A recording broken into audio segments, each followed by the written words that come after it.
Okay. What is going on, LBHT crew B? What is going on? Apparently, there is an NBA draft tonight that I know 3 members of. That's two more than I know. And the one that I know I put in the thumbnail. I know the one tall guy that's supposed to be a high draft pick, but or not even a high draft pick. He was supposed to be the top college player, but not projected to go that high.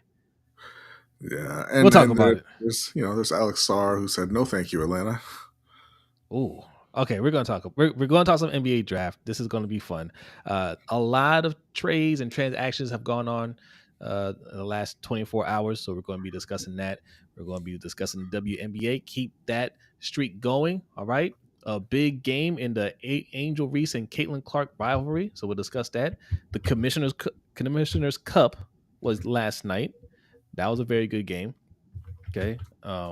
And we're gonna give you a little NFL talk. Okay. Coach Evans will be here with his more sip to tally NFL power rankings. So we'll see where we're at with that. All right. Ferris will be joining us as well. But let me give a shout out. Let me give a shout out to everybody. First of all, it's Wednesday. Happy Wednesday. Hope your week is going well. But if not, hopefully it gets better starting right now. We are streaming live on YouTube, Twitch, and Twitter and Facebook. All right. So wherever you're watching us, it's a lot of places. Okay. Make sure you hit that like button, follow, subscribe, all that good stuff. Make sure you leave a 5-star review if you're listening to the podcast. All right. And share with your friends and loved ones. Let's see who's in the chat. Zeke Hokage, what's going on? He's here early. Says, yo, what's good, y'all? So First. You are first today, my friend. Congrats. Bazel, who's usually first. He's still here early. Says Hokage, what's up? What's good with you, Bazel? Jeremy Miller in the house says, hey guys, happy Wednesday. Happy Wednesday to you, Jeremy. All right. We got Just Aloe in the house. Says, hello, LBHT crew. I hope we are all doing well. Facts. Jay, you're not first. Jay said, whenever I start, I'm first. Okay. Our guy, Jared Green in the house says, salute to you, Jared. Thanks for coming through. The Southern Ballers Show. Okay. That's the name of his show. Okay. Make sure you go check him out. Dope show. Okay. Jay says he's excited for the NBA draft night. Okay. Who are you excited for? Who are the Lakers getting? So, as Chris alluded to here in the chat, I think there's 2 streams going on. There's 2 streams for us? Yeah. How'd that happen? Don't know. Okay. Well, we'll fix that during the let me stop this one right now. Well, don't stop. No, don't stop anyone. Oh, okay. Yeah, no, there's 2 separate ones. One's talking about the Ravens being on Hard Knocks. Oh, okay. You know, I know what's going on. It's these people. It's this company that we're with right now. All right. Not gonna say their name. But they changed. They made a few changes. I was going to tell you that I noticed a couple things, but I did not see that they started that one up. I can't even remove that one. Okay, let me go ahead and stop that. Stop that one. Okay. And there we go.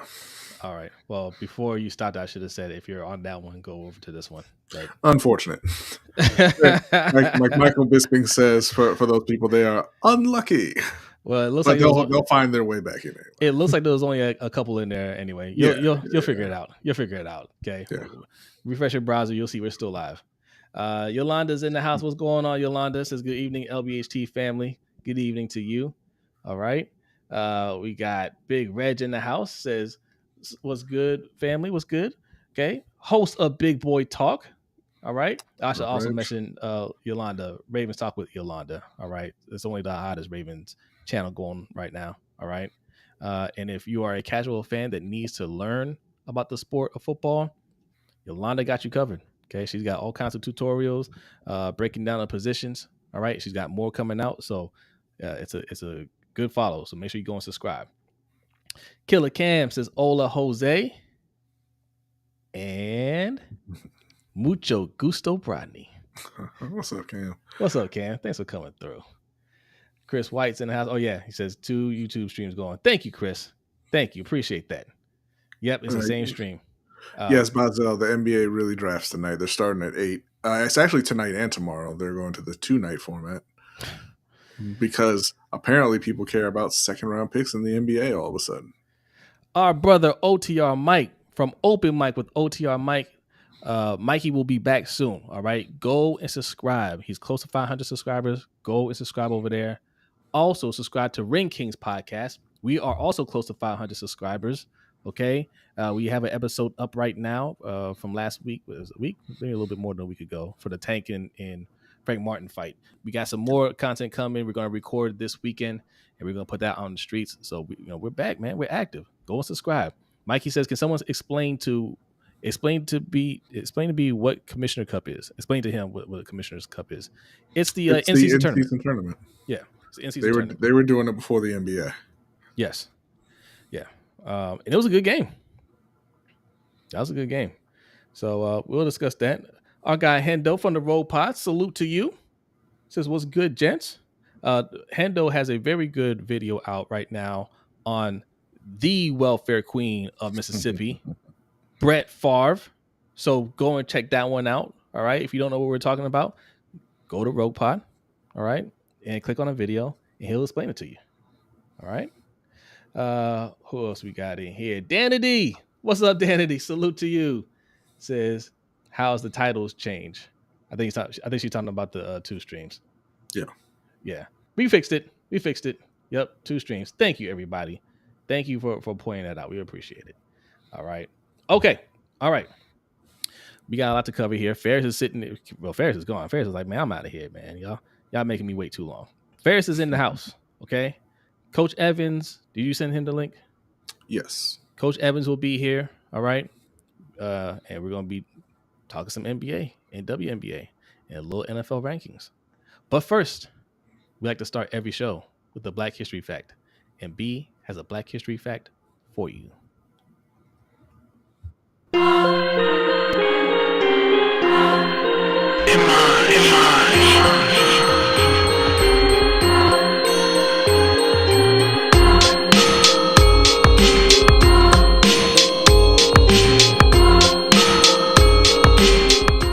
Welcome to this week's Black History Fact. The St. Augustine Race Riot in 1964 was a pivotal moment in the fight for civil rights in the United States.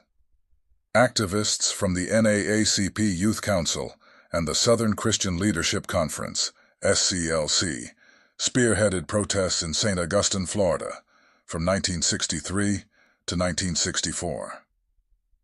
Dr. Robert Haling, a local dentist and civil rights advocate, played a significant role in these events.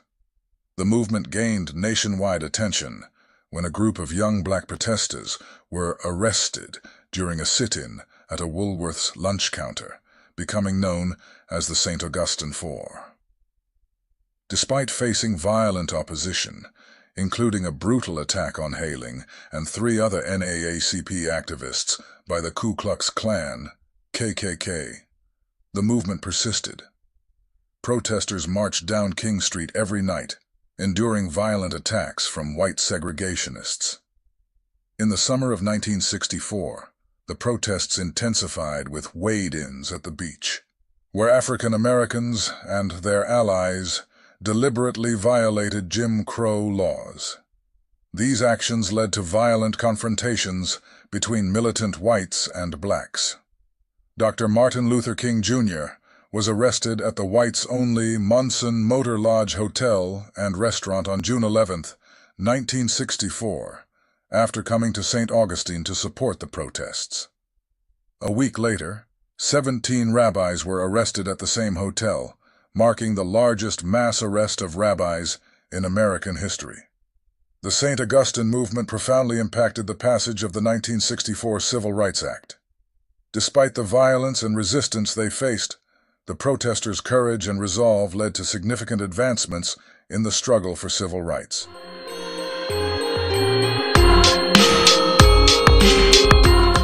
All right. Salute to that Black History Fact. Hendo says he remembers going to Woolworth Diner in Ricerstown Road Plaza when he was younger in 1953. Yeah, I was just joking. That wasn't nice. Adelia's here. What's What's going up, on, Adelia? Adelia? Thanks for coming through. Bazo said Hendo's old. Mhm. All right, I think people they found a way to our stream. All right. Yeah, Yes, they found welcome. Welcome. We even got somebody watching on Twitch. That's gotta be Suge. yeah, He's, pretty much. he said it was 1963. I was just joking, but you Mm. know. All right. Ferris, I don't know if he went out to get some snacks or what, but um coach isn't here yet. So where do we want to start? I guess you know what? Why don't we go ahead and just start it up with the court of public opinion? Let's do it. Get that out the way. Okay, before you click it, all right, ladies and gentlemen, this Okay. is this is early. This is early in the show. All right. This may not be a real court, but it's the only court that matters. Ladies and gentlemen, the court of public opinion is about to start.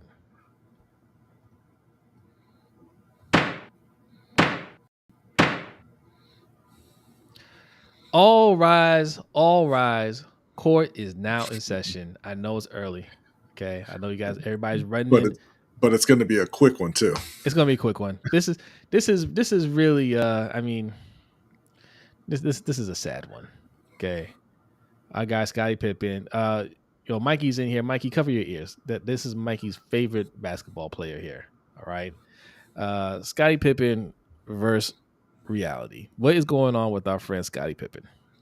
Well, Scottie Pippen, he came out publicly and he said that essentially the statisticians in the NBA were stealing from him. That they were taking his stats and giving them to Michael Jordan to make Jordan appear greater than he was. So he said, for example, if a player passed the ball, he would tip the pass. Hold on. Order, Hendo, says Snotty flipping. We'll have order in here, sir. Order just aloe, not sloppy slipping. I'm sorry. Go ahead, B. Go But ahead. he said that he would tip a pass, and Jordan would pick it up, and they would give the steal to Jordan. Where in reality, you're supposed to give the steal to the person who knocks the ball away. That was the one example he gave because I cannot imagine what else they would give. I can't imagine that he would grab a rebound and they would say that's Michael's. I can't imagine that he would shoot a three and they say that's three more for MJ, right? So I don't know how many times he thought this happened, but it could not have been that many times to really have a significant effect on the stats for either one of them. If you're talking about a steal here or there, maybe a block here or there, something like that. Maybe you credit Scottie Pippen with a turnover instead of giving it to Jordan, something like that. But this is kind of what is going on in his head, thinking that the statisticians are out to screw him. And look, we know that things like that happen sometimes, particularly in football. I think it's much less so in basketball, but in football, when Luke Kuechly was in college, Luke Kuechly made every tackle for the Boston College Eagles. Every one. Everyone. I saw them with my eyes. In the NFL too. It happened with Luke. It happened with Ray Lewis. If Ray Lewis was near a pile, Ray Lewis was credited with at least an assist on that play, regardless. I don't think that is something that really crosses over to the NBA and the way that Scottie is saying. All right. First of all, I want to say this, right? Okay. Because you and I are huge LeBron supporters, okay, we think he's the greatest player of all time. A lot of people confuse that with us hating on Jordan when it is quite the opposite. Michael Jordan is one of my favorite players of all time, and I don't allow any Michael Jordan slander, okay? Not even from his own teammate, all right? I don't want to hear it. Let's say, Scottie, that there was a couple of cases where they credited Michael Jordan with the steal over you or an assist or whatever. how many more are you good for? Like all of a sudden, like are you gonna move up the all time list in steals and assists? He says, ain't that many steals in the world, right? Right. Why it seems like every 5 years, Scottie Pippen has to come out with some Michael Jordan hate, right? Like nobody's talking about Jordan right now, right? There's no Right. reason. Like he just That's he why he had a felt that this was the time to strike. man. I mean, listen, I love Jordan as a player. There's nothing you could. I mean, we've already you kind of looked at his life, looked at him as a person. We all agree that he probably wasn't the greatest person in the world, right? Yeah. Obviously not a good friend. I don't care, right? He could score, but but clearly, this is something that Pippen has internalized over the years. You know, Pippen was always a quiet player. He was a quiet guy. But this is something that I guess it's turned out that he never liked Jordan. It seems like Just Alice says Jordan had 2,514 steals. How many of those does Scottie think are really his? he said 2,513. Just Alice. he's going to say at least 500. I didn't see the interview, but I wish somebody would have followed up with that question. Like, so how many more steals should you have? Right. Right. If he said 20, that's 19 too many. All right. But I want to hear the ridiculous answer that he would have said, because I mean, they're really stat patent for Jordan like that. You know what I'm saying? Like, and not even, I think that part of it is not even for Jordan, but it's against Scottie. You know, that's the other part of it. He feels like, people are kind of out to get him. Right. Now, look, a few years ago, thank you, Shug. He said it's an interesting topic. One of Scottie's sons passed away. Yeah. Not long after that, he made some, he did some interviews, did some appearances where he was pretty clearly inebriated. So I think that, obviously there's the other stuff going on with Scottie's wife and Michael Jordan's son. And I think he's had a very tough time recently. Yes.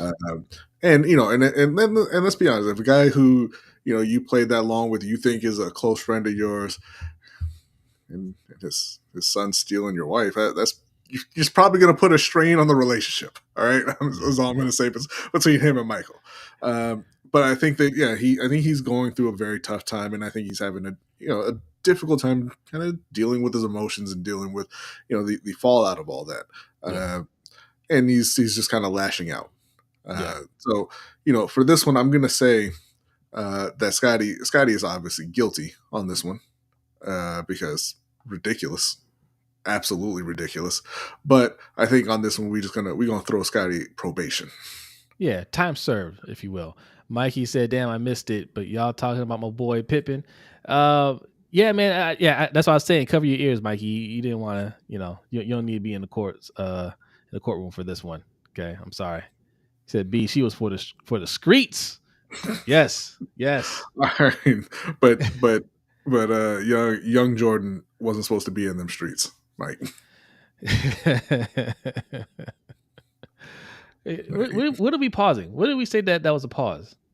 They saying pause, and I don't know. Reg is pausing everything every chance he gets. He got it from Hendo, Hendo, don't Hendo, stop! Don't try to act young. Don't try to act like the rest of them. All right, don't do that. You're confusing them. Come on, Mike. Mikey said, "I didn't hear it, but my man is not guilty." Wow. Okay, all right. Are we saying temporary insanity is the reason? I'm saying definitely guilty and just probation. Yeah, I'm with B. I'm with B because this started before all the tragedy happened, right? Like he was giving hater vibes. He was a little hater, but I mean that's pretty normal amongst retired athletes. Like whatever, it wasn't to this extent. I'm saying, I mean, granted, it's warranted, right? Jordan obviously wasn't a good friend to anybody. Right. Really wasn't that good of a teammate to anybody. He was just great. Great, one of the greatest of all times, or the greatest, whatever, however you rank him, 1 or 2. Come on, Mike. You can't ask this after you cast your vote. What did he do? He's out here talking about the NBA stat keepers stealing stats away from him, ironically, stealing stats away from him and giving them to Michael Jordan. Yeah. To make Jordan look better. Yeah. Goodness. So Scottie is upset he wasn't the Jordan brand. I don't know. Maybe there's a little resentment there, but he had his chance to shine. Right? He did. And he played well. They just didn't win a title that year. Yeah, and then he quit. Oh, God. Mike said he agreed with him then. Okay, Mikey. So they padded Michael Jordan's stats. They took some stealing stats from Pippen and gave them to Jordan. How many? How many should he be good for? Don't sleep on Scottie. He should have an MVP. Scottie had a great year. Scottie had a great year. I don't know who won it that year. I don't remember. He did have a great year. Okay. Yeah, sure, but no, not MVP. But I mean, look, Scottie, you didn't have to play your whole time with Jordan, and in fact, you didn't. All right. Yeah. You had your chances. Okay. Look, man. All I'm gonna say is, when LeBron's career is over, we won't get these stories from his teammates. Like none of them. or at the very least, he'll have Tristan Thompson out there defending him. Tristan if anybody does try to say something. Dellavedova and Mo Williams. Everybody that he got paid. He got a lot of players paid. Okay. Yeah. There are players out there that will defend him with their lives. Yeah. Okay. every Michael Jordan teammate is like, he held us back. We would have been without him. Mario Chalmers. Yep.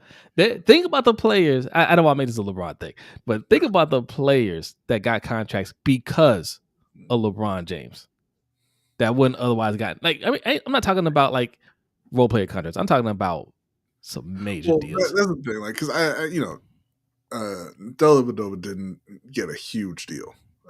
Huge for him, but Dirty Dellavedova getting $9 million a year from Milwaukee was disgusting. Yes. See, Mikey bringing witnesses. He says Horace Grant and Luke Longley is on Pippen's side. Yeah, but that's what happens when nobody likes you. Doesn't matter if the other side is wrong. They don't want to be on your side. That's true. Right? They're like, hey, this is obviously nonsense, but I'm not teaming up with Mike. Yeah. We're not arguing whether or not Jordan was a likable person. Clearly he wasn't. The question is, did they steal stats for Jordan? Okay. And I don't believe him. Grant and Jordan had beef before anyway. Yeah.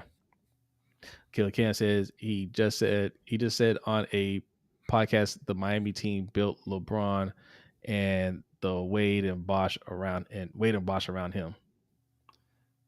Wait, he just said on a podcast the Miami team built LeBron and D Wade and Bosch. Oh yeah, no, he's talking about Mario Chalmers. Yeah, Mario Chalmers been delusional for a while. Oh, they said they built the team around Chalmers? Yeah, he's clearly joking. Mario Chalmers is one of those guys. Oh, okay. He's been delusional ever since right after they won in Miami. He's been delusional. Michael Holt, what's going on? Thanks for joining the live stream. Says, I don't know about that, Jose. LeBron is loved by the media, so things may come out later. Excuse me. Jordan was and still is loved by the media. The media loves Jordan way more than they love LeBron. Way more. Yeah. That's the only reason why we're still having this argument about Jordan and LeBron, and Jordan's winning because, Jordan beat everybody. Right? Jordan always won. Okay? Jordan was tougher, could jump higher, had killer instinct. Okay? breathe fire out of his nose. That's always my favorite thing about the older players. Like when people talk about older players, and this is just in general, not specific to any of these guys, but Yeah. it always goes to the attitude and the mentality, the grit, because you can't watch them actually play on film and give them any of the athleticism or skill over current players. So it has to be the mentality. Yeah. But yeah. I mean, look, when you're an all-time great, the media's gonna love you, right? They love both players, but make no mistake, the media today loves Michael Jordan. All right, even though I know he's a terrible person, I love Michael Jordan. Okay, nothing's going to change that for me. Okay, nothing. All right, but yeah, he's this. He's loved just as much, more than they love LeBron. Okay. All right. Coach is here. Have we settled this? I mean, he's guilty. Oh, yeah. Time served. He's definitely good. guilty. Yeah. Okay. All right. All right. Coach is ready. Okay. It's time for some NFL power rankings. Okay. Ferris, I don't know where Ferris. I think Ferris, man, he might fell asleep or something. I don't know where Ferris is at, but we're gonna keep this show rolling, ladies and gentlemen. Let's get the NFL segment going.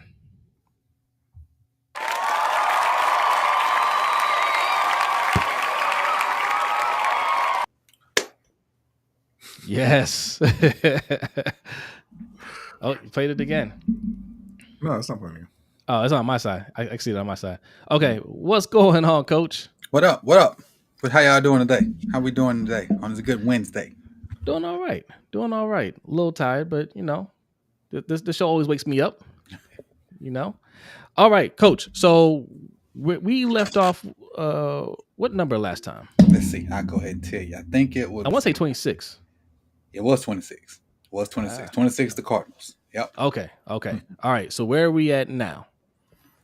We are on 25. 25. So 25, and then today was let's see. Today was 22. 22. So actually we were 27 and today was 22. Okay. Now before you name the teams, right? I'm gonna have you do this every week for people that might just see you for the first time. Your power rankings. Can you just explain real quick how you do your power rankings? All right. So what I do is I take each position group. I try to rank the position group 1 through 32. I have a chart, and that chart is each position 1 through 32. Quarterback, running back, receiver, tight end, O line, D line, edge, linebacker, cornerback, safety, and each position group gets a ranking 1 through 32. And then once I compile all that, I take those numbers, add them all together, divide them by 9, and then the average, that's how the ranking comes out. So there's no, okay, Pat Mahomes is good, so the Chiefs are number 1. Or there's that, like Pat Mahomes being the best quarterback don't automatically make the Chiefs be number 1. So I take each position group, I try to go through it and try to be fair about it. And that's, I take the bias out of it because, my favorite player may be XYZ. So that person doesn't get an extra bias in it. And it's strictly football. And I try to take what a person or what a group did last year based off, what I project them to do this year. That could be like who they lost in that room, who their coach is, the track record for the coach, and how they work well together. So, and last year it took me maybe 2 weeks to do it. This year I went a little deeper and it took me a little over a month to get it done. And so I think this year is a better comprehensive look at the entire 32 team NFL. There is no other power ranking out there that's doing this. All right. Yep. There are people that'll say that, oh yeah, we put all this analytics into it and all that. No, they didn't. No, they didn't. Okay. This is the real deal right here. This is the best power rankings you're going to find anywhere. So, without further ado, let's go over what you where we're at now. So 25 to right before you get to that, Jeremy did have the question. I don't know if you saw it. I put it up there. He wants to know why Coach is wearing black and gold as a Ravens fan. Okay, let's. Oh, I thought black and yellow. So, I'm from a great town called Natchez, Mississippi, And this shirt says Natchez High School Strength and Conditioning 2022. One of my best friends is the coach there, and he sent me this shirt once he got the job as the head coach, and that's what it means. So there's no Steeler piss nowhere around here. And this just happens to be a nice Under Armour vest. So I don't know if you can see there it. you go, Jeremy. You get the hell out of here, Miller. There you Natchez go. High School. There you go. Salute to Natchez High School. Nothing Steelers going on over here, buddy. There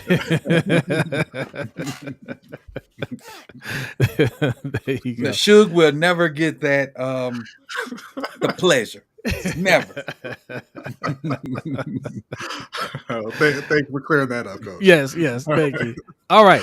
So let's go over the teams. So 25, who we have? 25 is the Tampa Bay Buccaneers. Okay.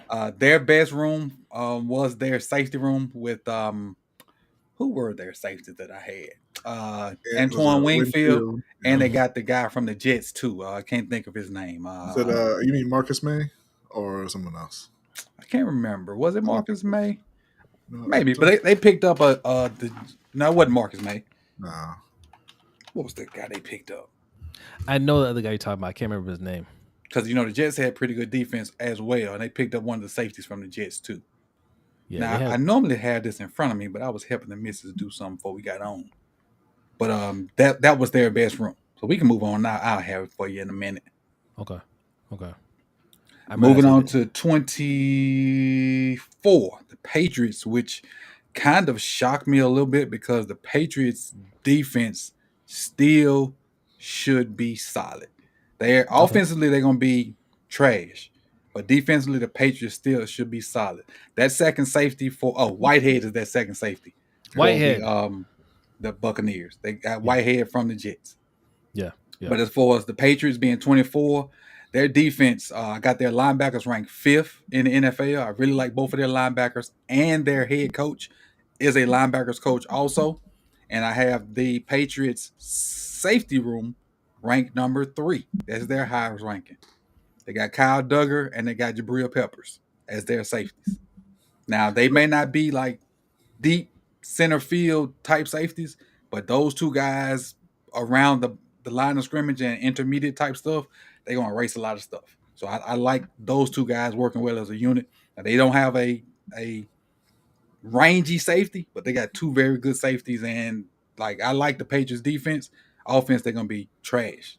Now, so I guess I don't really need to ask then, since you said trash. But how are you feeling about Drake May in his rookie year? I was about to ask, who was the quarterback? I forgot they Brissett. Brissett probably is going to start. Okay. Drake May's going to come in, but and for receivers, I normally list 6 guys, but I listed 8 for them because it's going to be a really good competition for New England's receivers. They got 4 or 5 young guys. And they got, some veterans. But off the top of my head, they got Tyquan Thornton, who they, drafted last year real fast. Keyshawn Boutte, who they drafted last year from LSU. They drafted 2 guys this year. They drafted the kid from UCF, and they drafted one of the Washington receivers. So they got 4 really young guys, and they got them 2 old farts. I personally would keep all 4 young guys to grow with Drake May. Okay. Me personally, but who am I? So there's a lot of potential on that side. Yeah, they have potential to grow, but their defense is, and they just signed Ramondre Stevens to a nice deal, and I think it's gonna make him eligible to probably be the all-time leading rusher, or give him the chance to be the all-time leading rusher in New England.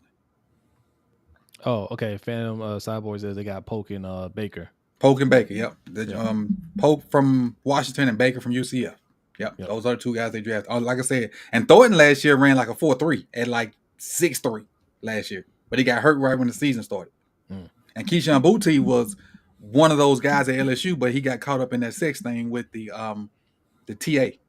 Oh yeah. So he got potential too if he can get his mind right. Yeah. So they got young receivers. They just need a quarterback and need a system, and Belichick always been defense first anyway. So didn't that TA? Didn't she like destroy his car or something like that? She did something. I don't even know. I just know. I thought I know it was a mess. Mostly got caught up with not being able to separate from corners. But he couldn't separate. But I don't know if it was from corners or not.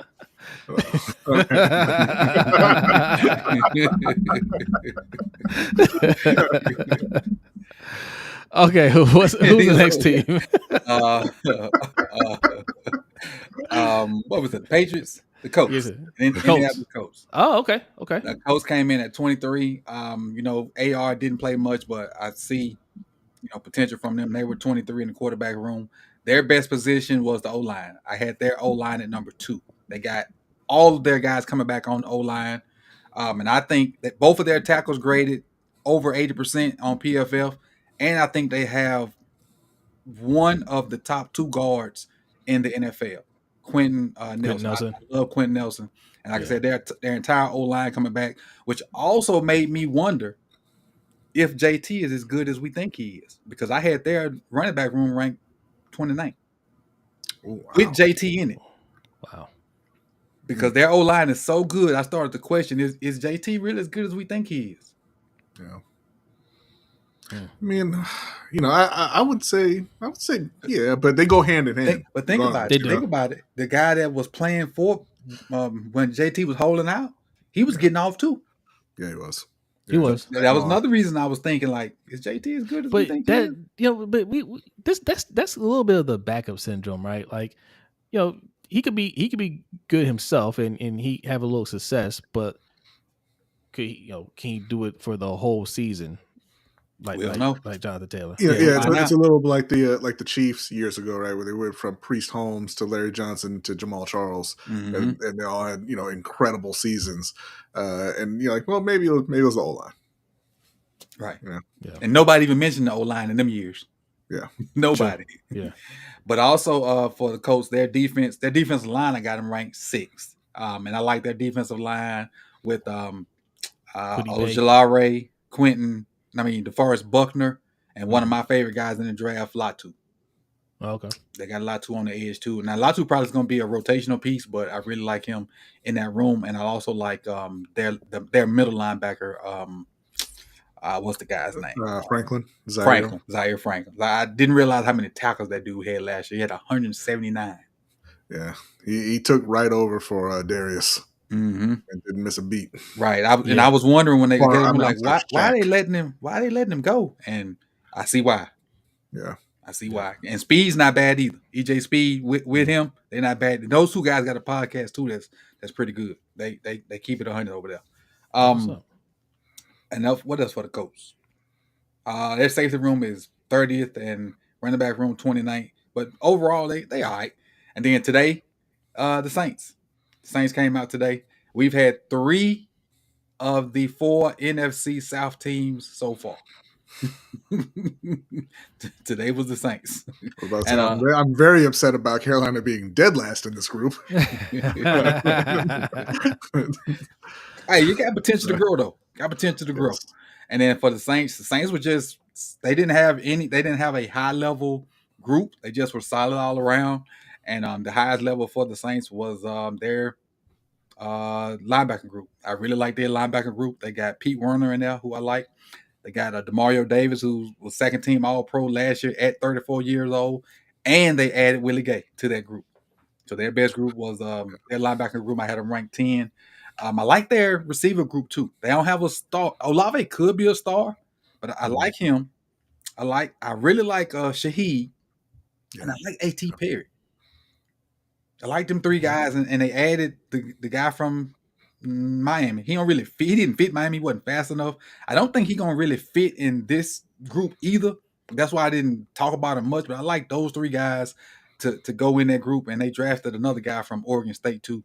And I like their O-line because they finally got Trevor Penning up out of there and replaced him with what I think was the best tackle in this draft class for Walker. So, now, where did you have Derek Carr?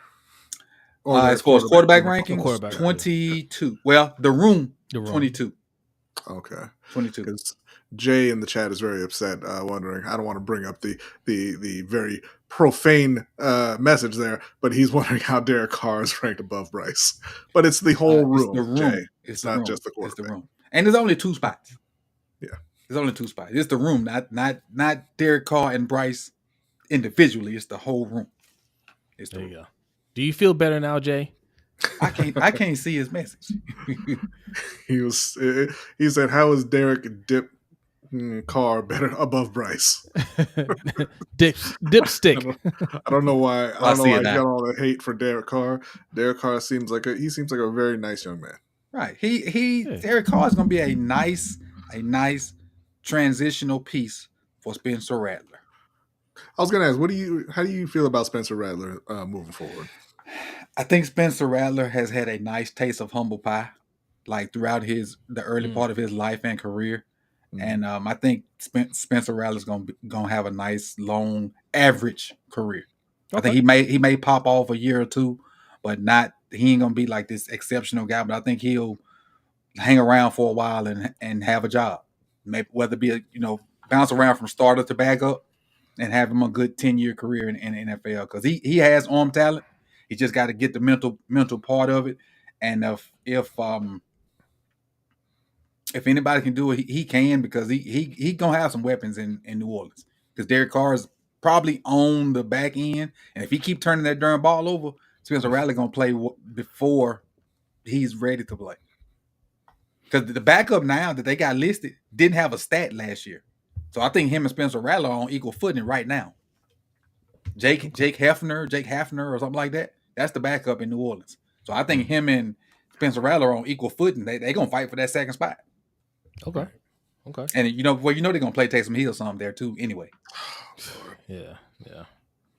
But I think Jamal is falling off the cliff. So, if Kamara don't do his thing, and if he get hurt or get suspended or anything, they're gonna be in trouble trying to run the ball. And I don't think they have a pure runner either, Brodny. I think Kamara's a better receiver right now than he is a runner. Right. And Jamal is not a pure runner anymore. Kendra Miller may be that, but we didn't see enough of it to even say that last year. I think he was at TCU maybe when he was in college. So we'll see. All right, Coach. Well, let everybody know where they can find these rankings. You can find them on More Sip to Tally. That's More Sip to Tally every Monday through Friday at 7 p.m. You can check them out. But also, a selfish plug, you can check out my top 50 NFL players from the 2023 season on my main channel at Sip to Tally Films on Tuesday and Thursday at 6:30. We started that off yesterday at 50 through 44. Tomorrow you'll get 43 through 37-ish, whatever the number is. Like off the top of my head, I can't remember. But you'll get about 7 a day until we get to 1. And that's Tuesdays and Thursdays at 6:30. And then the More Sip to Tally Power Rankings is every Monday through Friday at 7 o'clock. And make sure you join in and tap in, man. I appreciate everybody. Hey, appreciate you, Coach, as always. And, we gave y'all Ravens Roundup on Monday. Okay. We're taking a couple weeks off and we'll be back. All right. For start of training camp. We'll be back for start of training camp. Back for camp. Yep. Oh, yeah. Yeah. So next time you see the bat signal, the RRR. Right. Okay.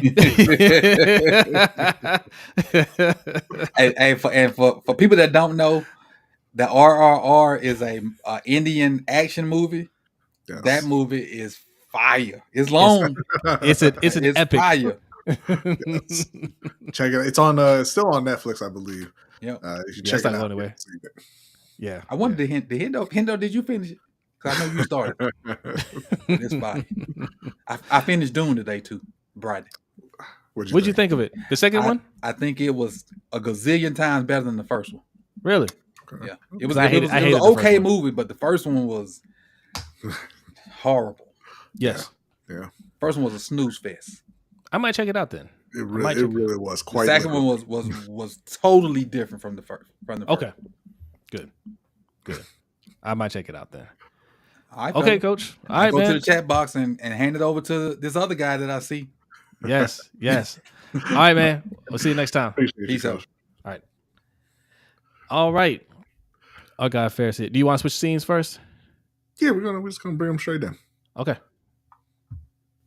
Hey, it's our guy Ferris. Let's go ahead and take that down. He about to. He's trying to play his music. He's trying to play music, but we can't hear you though. Mm-mm-mm. he was looking so cool too. It's like, yeah. Mm-mm-mm. A damn shame. Well, while Paris is getting that taken care, hey, there he is. What's going on, Paris? I can't do it again. Do it again. No, I can't. Time's already passed. Time's already passed. Hold on. I screw up. There you go. I'ma need a day off. I think I call Ferris up. I lied. There you go. The time never passes. It never passes. It never passes. The time is always here now. Damn, he said Dune was trash. Oh man, that hurt. I could see you That hurt. like anxious to The get on first the one. screen as he said that. I don't think. Nah, it's not trash, man. You like the first one? I think the problem with the first one is here's what the problem was. It was boring. It's the first half of the first book. The first one should have been the first full book. Okay. We finally got the full book. These two first movies were the full book. We should have just had the full book in the first movie, but they didn't do that because they wanted the Hollywood likes to to make more movies, so they split it. And it's the longest book. It's the longest book, but they should just put it in the first book. That was It would have been much better. That was a very diplomatic way of saying it was not good. I liked it. I'm not saying it's not good. I liked it. But I Yeah. know what your guys' problem. I like bad movies too sometimes. Okay. Excuse me, sir. Yeah. It's a good point. Sometimes I like bad movies. No, it's right. Dune 2 was amazing. Dune 2 is amazing. Yeah, the Dune problem 2 with is the first one is it led up to a climax that didn't happen. Exactly. They should have So put the entire thing in the first that movie. makes it a bad movie. I mean, That was a bit now, slow. once all of them are out, you can judge it as a whole if you Can like. we talk about But, how in the you know, second one the homies who just started to fly off of that stuff in the opening scene that shit was awesome. Well, we can't because I didn't see it. I didn't see it yet. Oh, All right, it's basketball talk time. All right. All right. We got like 30 some people in here. Hit that like button. If you're new, hit the subscribe button. All right. Look, it is the dead part of the sports year, but not tonight. We got the NBA draft going on. All right, we gotta talk about the Commissioner's Cup. Did you watch that game, Ferris? You goddamn right I did, baby. Let's go, Lynx. All right. That was a very good game. Okay, but let's talk some NBA draft since it's starting now. As yes. as we speak. We gotta talk about the draft. We gotta talk about these trades. Ferris, you and I gotta talk. Okay, Ferris is a Knicks fan. I'm a Nets fan. Big trade yesterday. Yes, massive. All right, let's start with the trade because I mean, who's the first? I mean, I don't know. Got some more breaking news here from Brooklyn. Okay. As Ferris wanted to argue with me yesterday about this particular player, Nick Claxton is nearing 4 years, 100 million. 4 year one. I mean, I'm reading it right now.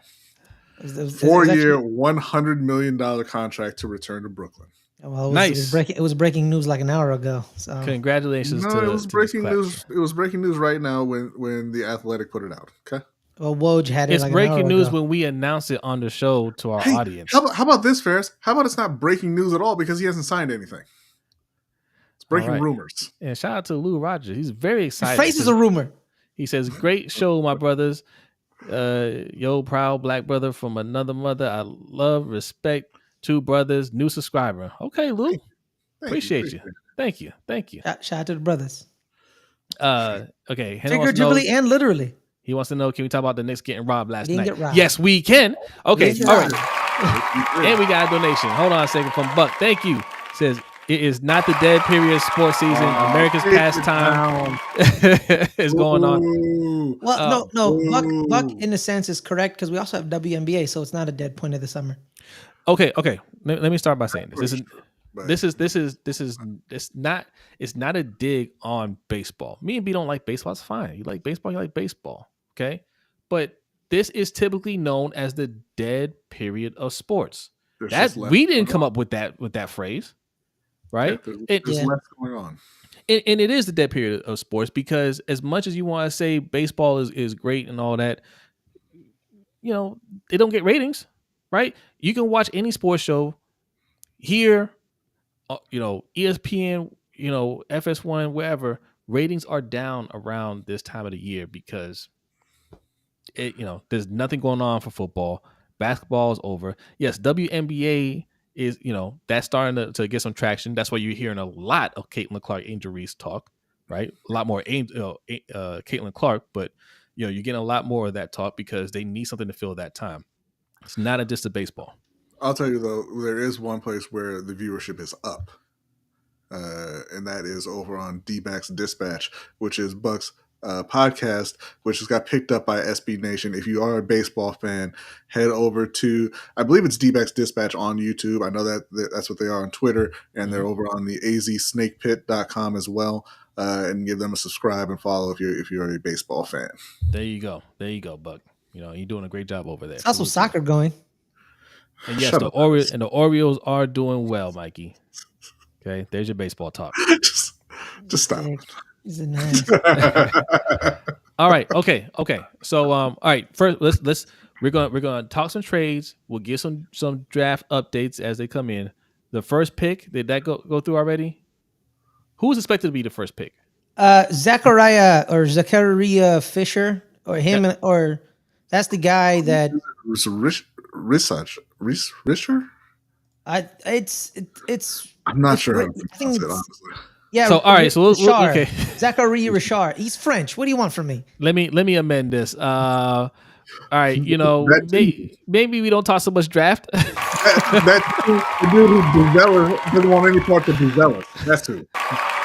Carmelo Anthony told me to let Ferris know. I missed the last part of there. But his face got robbed. He's trying to steal my joke. Well, whoever is impersonating Patrick Ewing, yeah, you're unoriginal, and you should, get out of my face. Appreciate it. Thank you for the donation. Thank you, Patrick Ewing. All right, okay. All right. Out there because he ain't getting that endorsement money since he ain't never won a ring or anything, but we appreciate it. Okay, all right, because we're already almost at an hour. This cannot get to 2 hours. All right, we just started the segment. All right, Ferris. Yes, Ferris. Big trade happened last night. Hold on, B. Hold on. He looks like a 7-foot trade to barge. Kind of does. Kind of does. Kind of did. He does. I have a photo of him right here. All right, look. Let's get to this trade. So Brooklyn sends. All right, forgot his name. Mikal Bridges, right, to you guys for 4 unprotected first round picks from you guys, right? Yes. Starting in 2025, 2027, 2029, 2031. Because if you guys don't know, in the NBA, you can't do back-to-back first round picks, right? So it has to be usually what you see, if it's going to be back-to-back, it'll be your pick this year, and then we swap picks. I have the right to swap a pick the next year. So or picks from another team. Picks from another team. Yeah, right. So we have those picks. We got a protected pick from Milwaukee. Yeah. And there was I think a pick swap. An unprotected pick swap. So a total of 6 for 5.5 first round picks and a future second round pick and Bojan Bogdanovic. Yes. And also I want to add in here before I get your thoughts. The Nets also made a trade with Houston to get their original picks back because they didn't have picks. They just traded picks. So they traded a bunch of picks from Phoenix, so they get their original pick back next year, 2025 and 2026. So they have a stack of first round picks. All right. Mm-hmm. They're not going to be good. They have a young team. They're developing players. They might compete a little bit here and there, but they're preparing for the next couple of years. They say the next year's draft is supposed to be much, much better. Yeah, Cooper Flag is the top guy right now. Mm-hmm. They're preparing themselves to be in position to draft higher than normal. The Nets typically don't draft that high, but they always find talent wherever they're picking, which is why Nick Claxton is getting a big deal right now because they always find guys later on in the draft. If they're able to pick higher, right? They don't have to be, a top 5 pick, but they're able to pick top 10 with their scouting team and the way they develop players. This team can turn things around in the next couple of years. Okay, well, that's my take on the Nets. Well, that means you're relying on these picks for the Knicks to completely, utterly stink. No, dynamic the playoff. Well, no, these are going to be late first round picks. But we have 2 of our own picks. Well, in yeah. Okay. 2025 and So got 2026, it. right? Got it. So those I'm just talking about those. But your picks down the road, yes, like the next 3 years, I think you guys are going to be competing, right? But after that, People gonna be a it's a little bit team. older. Yeah, you'll be older. I don't think everybody's going to be staying there. Because we have your picks until 2031. Mm-hmm. And this is 2024. Your 2029 pick, or 2028 year. Are you guys still going to be Good. competing? Yeah, we're Maybe, projecting maybe it. not. Maybe. Yeah, we don't know. So that's the thing. That's the thing. Yeah. So those picks are for down the road. And even with your picks, I think there'll be lower picks, obviously. But we do a good job drafting it, towards the end of the draft. So having multiple picks next year, I'll take it. Yeah. My biggest issue is this. All right, you don't like picks. That's fine to trade the picks. It's pretty clear the Knicks don't like picks because they trade their first round pick every year in the draft for the past 3 to 4 years with Leon Rose. Is you're going against no one else. That's my issue. He made it very clear that he wanted to become a Knick. Everyone knew it. It was the NBA's dirty little secret, or like not even that big of a secret. Wait, who wanted to become a Knick? That Mikal wanted to be a Knick. He was going to be a Knick in a couple of years. Everyone knew it. You were betting against yourself. You were betting against yourself. And you gave up this haul. You had the leverage. People talk like, oh, the Nets had leverage. No, they didn't. The Knicks had the leverage because they knew the player was going to come to them regardless because he made it very clear he wants to come. He didn't want to leave Phoenix, but he left Phoenix. And then when he got to Brooklyn, he didn't want to go to Brooklyn. He then found out his boys started assembling across the street. He's like, I want to be a Knick. Everyone knew he wanted to be a Knick. You were betting against yourself, and you overpaid. I'm going to disagree about the leverage thing because, you say he wanted to be a Knick. He wasn't available. He was 2 more years in Brooklyn. That's true. Anything can happen between now and 2 years from now when he would be available to go to New York. So, and plus 2 years from now, he's 30 years old. Who knows what kind of a player he is at that point? Who knows what the Knicks look like at that point? That's a valid point. That's valid. I mean, he's a guy who's like I said, he's turning 28 in a couple months. He's had one season where he averaged over 20 points a game. Right, that was last year, where he split the season between Phoenix and Brooklyn. And in Brooklyn, he averaged 27 points a game. And then he came back this season in Brooklyn and he averaged 19. So we're not talking about a great player here. We're talking about a guy who can. He's a good piece. Yeah, who can score, but typically those guys don't have a super long shelf life, right? Playing at that level. So, I don't think if you're in New York and you want him, I don't think you want to wait until his age 30 season to go out and try and get him in free agency, So on that point, screw them picks. Try to win now. We'll see. I think this could be. I mean, look, it's hard to say anybody is worth unless you're talking about like the top players. It's hard to say that anybody's worth 6 Minnesota's fault, to be honest. First round picks, right? That's me. I used to joke around with B because there were reports about how the Nets were turning down all these picks for Bridges, right? And I was telling B, they're pumping out the propaganda. They're getting the team desperate to really unload some picks on us. I was joking around because teams do that all the time. They always talk about how they turn down something for a player. They try to improve a player's stock, right? And sometimes it works, sometimes it doesn't. I wasn't expecting this.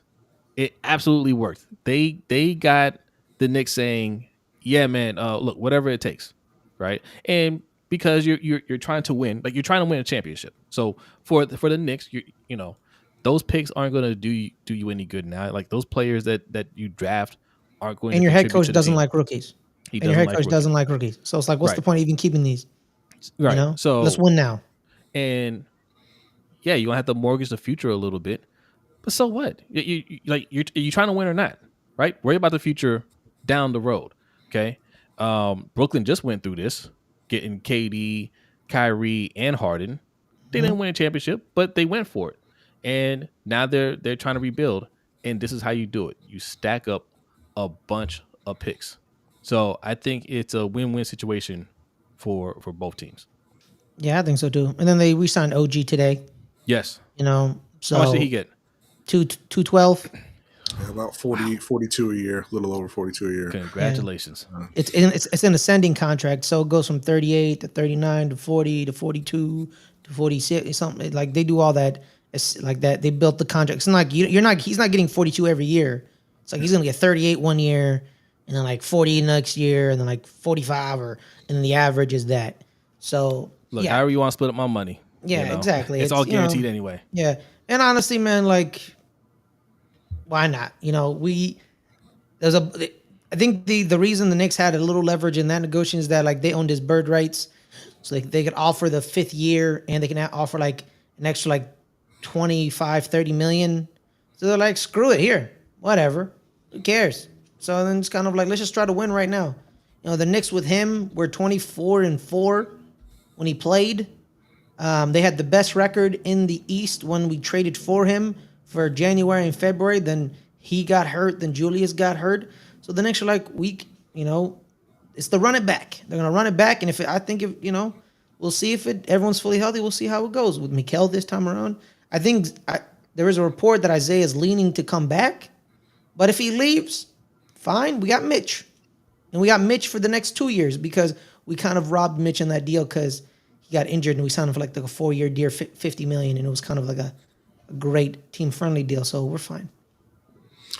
Yeah, I think they're in that position now that a lot of NBA teams kind of find themselves in when they don't have a top tier superstar and they try to build around them, and they're kind of stuck into that. Hey, we're probably not good enough to actually win, but we're locked into this team, and we'll just compete for the next 3-4 years and see how it goes. Maybe we get lucky.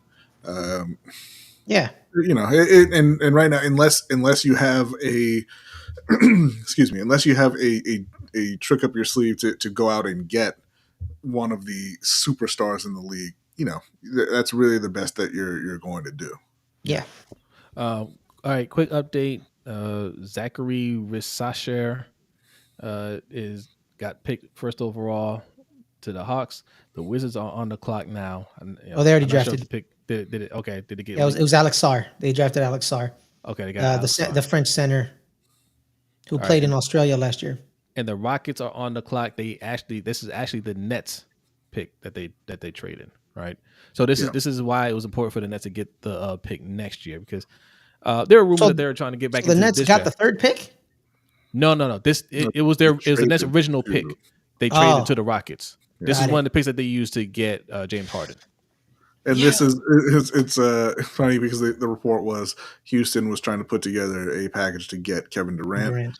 And then minutes later, apparently somebody from Phoenix called up Houston and said that's not happening. And so Houston is on to other things, still looking to make a big move, but they are off of Kevin Durant. But I also heard that the Suns are trying to trade.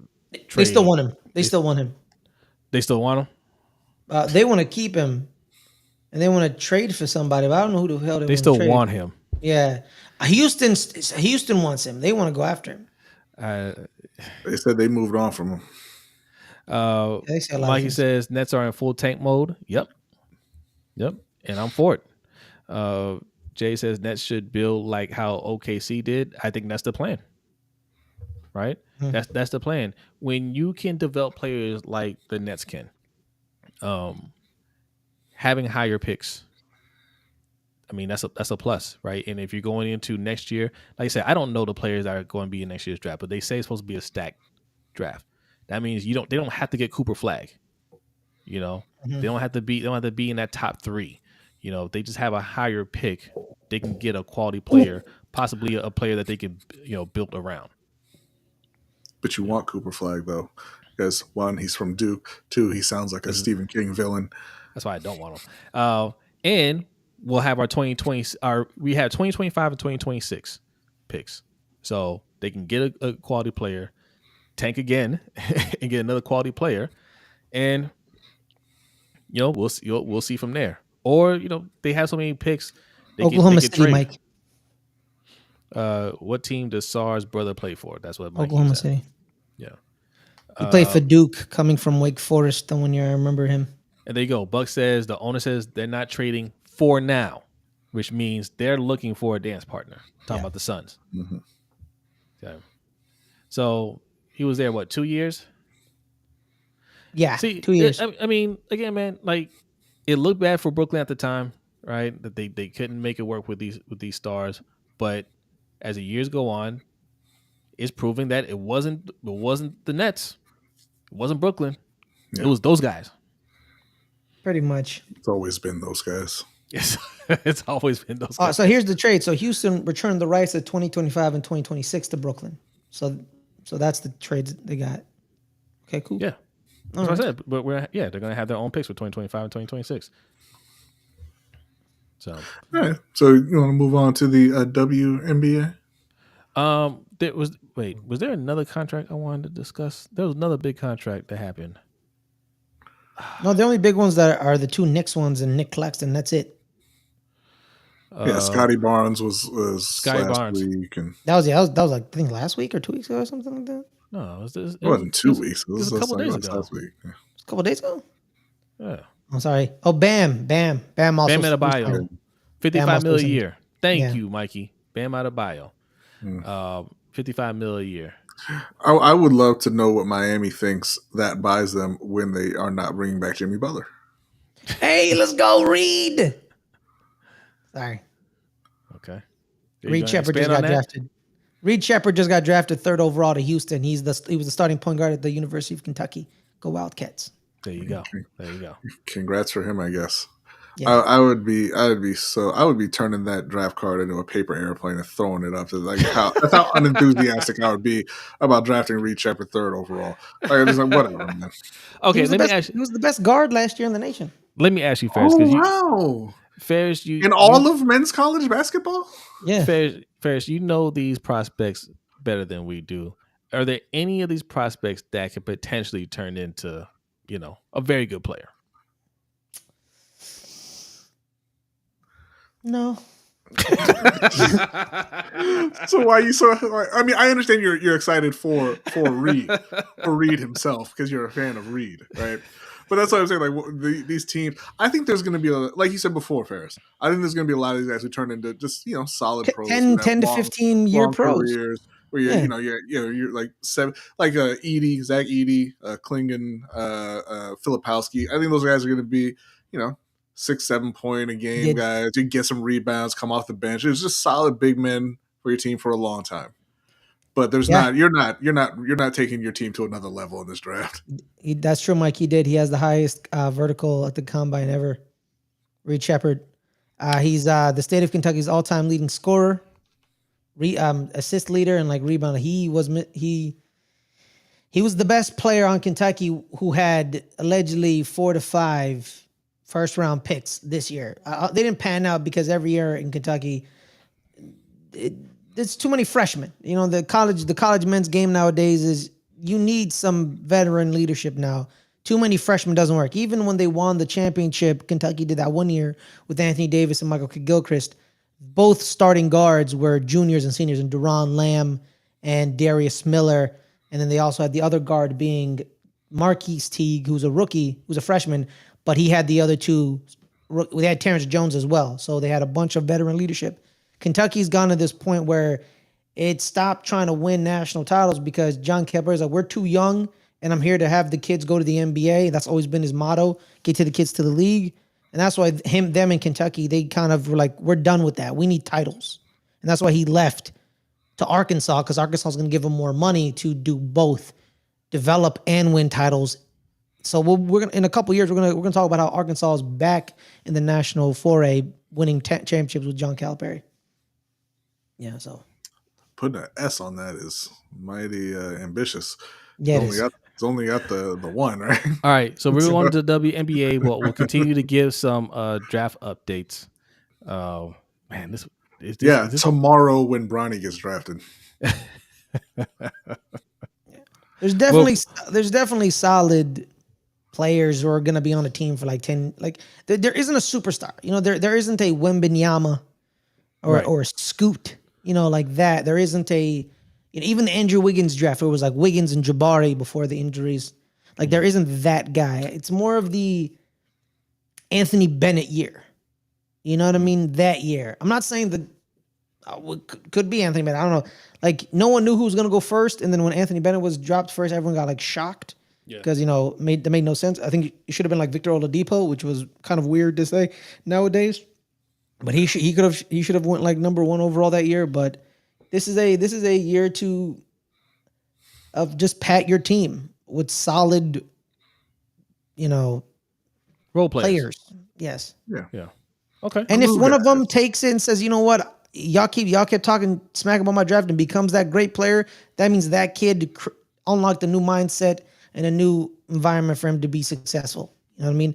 And shout out to them. Yeah. But I don't see it. I don't see nothing about this draft. All right. WNBA. Fever versus Sky. Okay. That was a great game. Did you watch it, Ferris? You goddamn right I did. All right. Give us your thoughts. Give us the breakdown and give us your thoughts. Mentality. Indiana got on them, put their foot in their neck, and they went up to a big lead. They did. Then Angel Reese said, screw about the little too small nonsense. Forget about that. She said, I'm not losing. I am not losing. Give me the ball. She gobbles up rebounds like it's nothing. Her biggest skill, people talk about like, she has that funky jump shot. Most lefties got funky jump shots, but most of them are effective. But hers is a little funky. But she has a skill that can't be taught. Going after the rebound, knowing position, being where to position yourself where you can properly get the rebound in the best position. Something Dennis Rodman had. Or Rodman, getting a rebound was essentially like getting water for Dennis Rodman. And I think that's the same thing with Angel Reese. She wants that rebound. It's about grit. It's all about heart. It's about want. That's what rebounding is all about. That's why a lot of people aren't like. That's why some big men nowadays are not very good rebounders. That they kind of don't really care about rebounds. But winning the glass means everything. She won the glass because she wanted to win the glass. And towards the end of the game, and she was like, "I'm not gonna lose." She took over the game. Camila didn't really play well. Camila was kind of, she would hurry her shots. She was kind of bumbling. So Angel was like, "Yo, what the hell's going on here? Give me the ball." And she got the ball and she took over. And it's all about want. We can talk about the fancy schmancy stats and the nice stat line. She wanted it more. At the end of the day, they say the one stat you can't teach is heart and mentality. You couldn't, because she brought them back. Marina Marenby didn't play well. Dana Evans was missing shots. Isabel Harrison was kind of a non-factor. Diamond DeShields hit a couple of threes, but it was all Angel. All Angel, period. Yeah. Signature win. And they were up 2-0 against her. The season series was 2-0. She's like, I can't go down. She beats me 3-0. She wins the series. So I got to tie it up 2-2. And this was a key. They have one more matchup, which is I think in August on the 30th. So we won't be watching them every 2 weeks against each other like they did this in the NBA. So the next matchup is in August.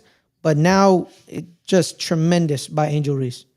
And that was big for the Sky because they were kind of skidding a little bit. Yes.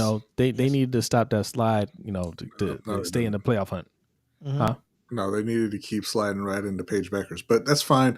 This was a fantastic game from Angel Reese.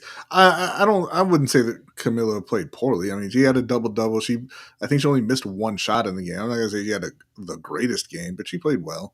Yeah. But like I said, it was Angel kind of putting the team on her back. Even Marina Mabrey. I don't know what Mabrey's deal was. But she went, I believe it was 1 for 10 from 3, 2 for 14 overall, missed 2 crucial free throws late in the game, missed them badly, mind you. Yes. So yeah, that was awful. They have to figure something out with their guards. Kennedy played well again. I think that's the key right there, Brodny. You brought up. Mm-hmm. She brings a different dynamic to guards for them. She's fast. She had been off the bench. She's starting now, so they're kind of experimenting with that. But as you've been saying, they still need a point guard, somebody who can feed Camilla and Angel in the post, because that's where they need to play their game, and they need to play it all day long. Yeah, like Danny said, Kennedy Carter had a great game. Had a great game, phenomenal game. 23, 5 and 2, 5 assists, 2 rebounds. She's a 2 guard, and that's a 2 guard stat line. She knows what she is. She's like, I'm not a point guard. I don't do that. Yeah. But Dana Evans, they kind of went away from her, and Kennedy Carter's kind of taken her job a little in a sense. But they still, and Lindsey Allen played, a lot of minutes as well. Provides good defense, some good energy, but still, man, they need a point guard, and the point guard is gonna make sure to have Kennedy get her stats off the wing and off the 2, and then the 2 bigs can. I feel like with Camilla, I think I just expect a little bit more from Camilla because I watched her at South Carolina, I watched her grow over here, and then literally she was the key to them winning the championship last year. They talk about how great they were as a team. If they didn't have Camilla, I don't think they win the title in a sense because she brought a different dynamic for them.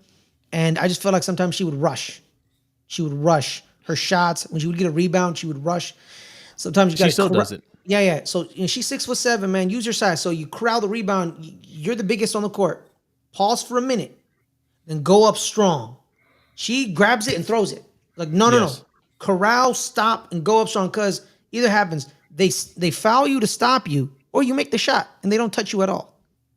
Right. And I think she could have had a bigger impact. To be fair, Angel was like that as well. Right? Like Angel would kind of just throw the ball up from her hip, even in the paint, and was shooting a very low percentage. And Camilla did get a later start than Angel did. She hasn't played as much. She wasn't really, she was played half a game in the preseason, and then was out for the first couple of weeks of the season. So I think that will come. But she's still kind of getting into the flow of things. Quick update: Stephon Castle to the Spurs. Yeah, he was the best player on the UConn team. He was the engine. Everyone talks about their big man Donovan Clingan and their senior guard Tristan Newman, but he was the best, one of the best players on their team. Now back to Camila Cardoso. Her injury kind of set her back too a little bit, right? So she started, Danity's right though. She wouldn't be starting if Elizabeth Williams does not play or is not injured. You're right. Danny's correct. Elizabeth Williams is injured. So that's why Camila's starting. And so she's kind of starting out of necessity. I feel like Teaspoon would have slowly integrated her in if Elizabeth never got hurt. You're right about that, Danny. Yeah, you can tell she's raw. Like she has some developing to do. But they get her right. That's over. It's over, man. The only person who matches her size in the NBA, in the WNBA, is Brittany Griner. But Brittany's tall, but Camila is tall and she got some muscle on her. Brittany's tall, but she's kind of like a tad bit string beanie. You know what I mean? Athletic, though. So, but she athletic. Brittany Griner, man. Even she's still the one. But if Camila gets to the point where she's like Brittany, she makes a little shimmy shake, a little shoulder check, and a little smooth the layup off the hand. Yeah, she's got to learn how to use her size. Yeah. But that was also the whole thing with both of them coming in. They were defenders and rebounders, and they were going to need to work on their offensive game. Yeah. But and to be fair, I think Camilla would be starting anyway if she had also not gotten hurt. If she had played through the whole preseason in the beginning, I think she would be starting for them anyway. Damn, I forgot about Tara McCowan. You're right, Danny. You're right. Yeah, Tara McCowan. Tiara? Tara? No, it's Tara. Tara McCowan. Sorry. It's Tiera. I just saw Trajan Langdon. There it is, Trajan. Trajan, the Alaskan assassin. The Alaskan assassin. But yeah, man, you want to talk about the Okay. Oh, I'm sorry. No, I was going to ask you if you had, what are your thoughts on, and I do not know how to pronounce her name properly, but Gondrezic coming back for the Sky. And do you think that there's anything there for her? There's literally nothing there for her. No. She doesn't play. She was Indiana's 4th overall pick the year she came out, and then they cut her. She's been bouncing around the league. If we're talking about how bad their guards are, and they're not playing her, how bad? Well, hasn't she been injured as well? I thought she'd been hurt, and she's rehabbing and coming back now. Let me see. I never heard about an injury with her, but she's PJ. What's the Houston dude? What's his name? Kevin Porter Jr. she's the one who got assaulted by him. Okay. And had her vertebrae and her face like injuries. Okay. That's her. I don't know if she's still like if that's the injury people are talking about, but I haven't heard about an injury with her. I haven't. Like I don't. I saw a video of her working out, and they were saying that she was, I think, just coming back from an injury. So I thought she had been out with an injury and just trying to work her way back in. Yeah. I don't know if it's that one. I don't know what injury they're talking about. I don't know. Probably the neck injury that she said was pre-existing. Mm-hmm. During that, that incident, she told people that was a pre-existing injury. But I haven't heard about no new injury from her. I don't know. And and sometimes these people be lying. So to like give them, you know what I mean? They'd be like, oh, they're not. The reason they're not playing is that they're nursing something. But I haven't heard of an injury. But I heard no. Yeah. So she's with Jaylen Brown now. Yeah, she was on his bus during the parade and she held his trophy. Okay. Yeah. Okay. That's what people are saying. Yeah. So, the Commissioner's Cup. Talk about it. Let's talk about it. The Lynx end up winning. The Liberty made a little run at the end there. I thought they were going to take it. The Liberty? Yeah. Oh yeah, everyone thought that. That's you're not wrong, absolutely, because you're talking about a team with Brianna, Jonquel Jones, and Sabrina Ionescu and Courtney Van Sloot. Because they were down. They were down. What was it, like 10 or so? It was only like 2 minutes left, and then next thing you know, it's like close. 5 points. Yeah, it was close. Well, let's shout out to the Minnesota Lynx. Shout out specifically to Brittany Carlton, who basically said, "Oh, y'all have all these, alleged top 10 players in the league. I'm going to be the best player on the court. I'm going to take over the game." And she did. She took over the game, and Liberty was leading most throughout the game until she got hot. And then they got the lead going into, I think they tied it up. No. In the third, they took the lead in the third because I believe it was, 47-50 at halftime. Yes. Then in the third quarter, she came alive, and she ended with 23, 5 and 4, 5 assists, 4 rebounds, and she was the best player on the field. Yeah, on the court, on the field. My bad, football. Sorry. No. Yeah. So she just absolutely, and then you also have Nafisa Collier, just a walking 20 points a game. That's what happens. That is true. Yeah, Bejante Laney did well. People say she got hurt, but she played 34 minutes. I don't know how hurt you are playing 34 minutes. You know what I mean? And in the WNBA, your big guns play a lot of minutes. Some teams don't even play their bench like that. So she may have been hurt, but you playing 34 minutes, talking about you hurt, you shouldn't have been playing 34 minutes if you were going to be a detriment to your team. Well, but here's the thing, though, Ferris.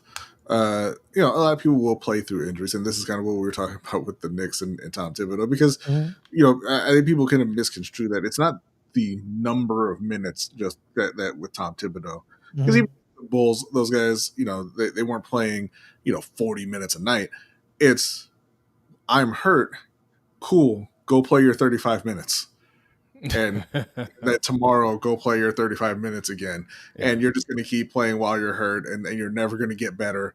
And that's what kind of ruins you down the line. Not saying that that's the case here, but it could very well be that there is an injury there, and no, you're just going to play through it.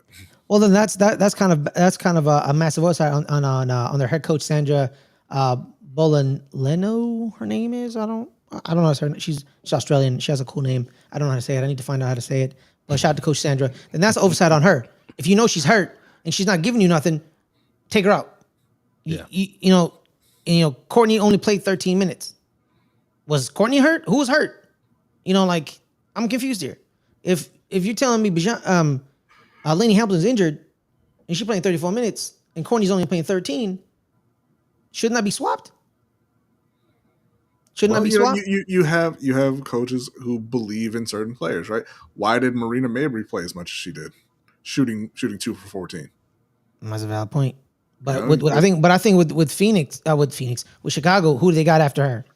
I mean, you would have to go back to Dana Evans or whoever. But to your point, what does it matter who you go to if she's shooting 2 for 14? Mm-hmm. That's when you pull her. Personally, how would you pull her right there? Because Right. Dana Evans played only 17 minutes, so you could have played. But then the problem is you get into the size mismatch, right? Because if you play Dana and Kennedy together, you lose that size in the backcourt in a sense because they're both short guards. You know, so there's that. You Could you lose them play? 12 misses too. Yeah, that's true. Could you have added more minutes to Diamond DeShields? Yeah, you could have. She only played 17. Dana played 13. In a sense, you cut, because. But the thing with Marina, she's a shooter, right? Shoot. To get out of funks, you got to keep shooting. People kept talking about Buddy Hield, right? He was hot. He was cold. He's cold. It doesn't matter. And then guess what? The Knicks let him. We're like, he's cold. It doesn't matter. If a shooter sees one shot go in, the next shot will go in. And then Buddy Hield then helped them win the game against that Knicks, that one Philly game, because he scored He 7. absolutely went off in the first So half of that game. real quick, Ron Holland the second from G League Ignite went to the Pistons. That's a potential pick. See, the word with this, so the problem with this draft is there's a lot of players that are good. There's also a lot of players with potential to be great. You know what I mean? Not like the Wemby potential where like, yeah, he's gonna be great. We just say potentially he's gonna be great, but we know he's gonna be good. Yeah. Ron Holland is that guy. He has the potential to be great. But the problem is the worst word in sports is potential. So I just want to point out, so we've gone through 5. I don't know, did the Hornets pick happen already? No, not yet. Okay. So top 5 out of top 5 picks, looks like 2 for overseas, right? Rishasher and Sar overseas. Mm-hmm. All right. Shepard and Castle, they played in college. Mm-hmm. And Ron Holland went to G League Ignite. So your top 5, only 2 went to college. Okay. And this is why if you want college to matter again, you better start paying those players. Well, also, I mean, yeah. Also, this year Ignite is over with. Yeah. Well, yeah. They folded, so those guys will be going to college, or maybe, somewhere else. I mean, well, yeah, potentially somewhere else. But the hope is, hey, we're paying these players now.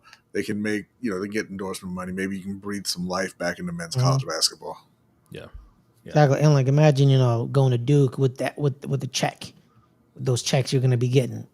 Cooper Fags don't get so much money next year. It's crazy. Mm-hmm. He should get all the money he can make. Exactly. And the biggest problem people talk about now is the American development system, right? How like the Europeans are developing their players better than we're developing our players, because I always go back to like, AAU is the problem, and and people talk about like the travel stuff and all this, and then like they don't preach the fundamentals, where like those old instructional videos that DeMatha coach used to make, where like you'd watch, but now AAU is all about like just dunking on people, crossing people up, and not the passing and the shooting. But I don't think AAU is the problem. It's not AAU is not the problem. The problem is the coaches. Yes. The system is the system, right? Travel ball is travel ball. Everyone knows about that. It's what these coaches are teaching them. Where people think, AAU is the system. It's if you have an actual AAU coach who teaches you how to play basketball, then you're good. Why aren't they teaching them in college? Exactly. No, we're talking about in high school and in college. That's true, in college, but in college they only spend a year. Mm-hmm. Okay, teach them, right? If you're supposed to be the developmental league, like that's the whole benefit of going to college, is to get you ready for the NBA. I don't care if you're there for a year, get them ready. That's your job. Yeah, it's true. But then the question is like, how long does it take someone to get ready, right? Because let's say they develop habits in high school that you got to get rid of, and then you got to teach them again, right? And then that's the problem. Like, depends on the timeline, right? Do they think a year is enough? Like let's just say if Coach Hayes is like, if you give me 2 years, we good. 2 years, we're good. But most kids aren't staying 2 years. Top 5 picks, top 10 picks, they're like, no, we're gone. See, that's why in basketball, it's going to happen, right? Players are going. Europeans are not soft in basketball. MGD Sports, I don't. Right, like the Europeans are the best players in the NBA. But the players are going to get paid. But this is why, for basketball, it needed to happen sooner, because players can be one and done. They can leave after a year, and if they have a potential to make money, like in a draft like this, it's a weak draft, and I can go top 5. that's a no-brainer. I don't care if I'm Mhm. still developing. The checks are guaranteed. I'm gonna get my money now and try to develop in the league, right? But if they're getting paid already in college, and they say, "Hey, I'm making good money now, right? Got enough to take care of my family a little bit. I got some money of my own. There's no rush for me to go to the NBA. I can continue to man. develop here. Now I can Why make not just stay?" a decision that's better for my career as Yes. opposed to better for me financially right now. Yes. Yo, what are they feeding these kids in France, bro? That's the third French kid in the top 6, and they're all 6'8" minimum. Hey, man. I think it's hilarious that MDT Sports says Europeans are soft in basketball and then says the softest of the Europeans, Luka, ain't soft. I think he's asking is Luka ain't soft. Well, maybe you should Okay, find if one European is soft, don't mean they're all soft because Is Jokic soft? But no, Jokic is not soft. He's a psycho. Luka is not soft either. He's the softest of those guys, but he's not Mhm. soft. There's a lot of Americans who are soft. He's out of shape a little bit, but he's not soft. Oh, did you mean soft physically, MDT? Like, no, I think he meant soft. No, that's my favorite thing about The Last Dance is when Michael Jordan and Scottie Pippen were talking about Tony Kukoc. Oh, and how yeah. they're like, yeah, we saw him. This man is gonna take Scottie's job, right? So we were gonna go out there. We're gonna break him. We're gonna break him mentally. We're gonna break him physically, emotionally. Yeah. So I'm like, so you're telling me that the guy who survived a civil war and had to hide under bunkers from bombs is gonna be rattled because Michael Jordan said he sucks on a basketball court? Not at all. And guess what? He still had a good game against the U.S. Just the problem is the U.S. beat everybody. Yeah. Then the next game, Tony basically led Croatia to the Olympics by himself. And you're like, yeah, that guy, I don't think that guy's soft, Michael. And Scottie. I think, Scottie, you're soft in you're a little crying because you thought you were going to get replaced. But you didn't get replaced. You were his teammate. And then you cried about it and said, nah, I'm sitting on the bench, call somebody else to hit a game-winning shot. And guess what? Tony hit that game-winning shot. All right. Okay. Let's wrap it up here. We have submitted questions, right? We got a couple submitted questions. Yeah, we do have, and MVC. No, Jokic is not soft. The three-time MVP of the league is soft, bro. Come on. If you don't like his game, you don't like his game. He is not soft. Right. He almost killed Marcus Morris. Or Markeith. It was Markeith. My bad, Markeith. He injured Markeith Morris. Mike, that's what happened with Scottie. Don't I wish I could mute you. I wish I could mute you. That's literally what Scottie and Michael said in their interviews. They said we were trying to break Tony Kukoc. All right, okay. Okay, bro. All right. We're an hour and a half in. All right, look, hit that like button if you're still in here. If you're new, hit the subscribe button. Okay. Submitted questions, and then we're getting out of here. We're going to the overtime show, which you can find on our Patreon, patreon.com. Hold on, Ferris. Hold on. Patreon.com/LBHTShow. I'm going to mute you. Every time I try to plug this, you start saying something. Patreon.com/LBHTShow. All right. That's where you can find the overtime show. Also, where you can get access to our Discord. All right. For as little as $5 a month. All right. And for the Discord, it's essentially a one-time fee. Once you're in, you're in. You don't, once you stop becoming a member, we don't kick you out unless you do something to get kicked out. Unless you say something like MDT right here. I'm gonna ban you for that one. But we're gonna go ahead and switch it. I'm not putting it up. We're gonna go ahead and switch over to submit the questions. Well, how you you paused yourself, huh? All right. Here we go. It's submitted questions time. All right.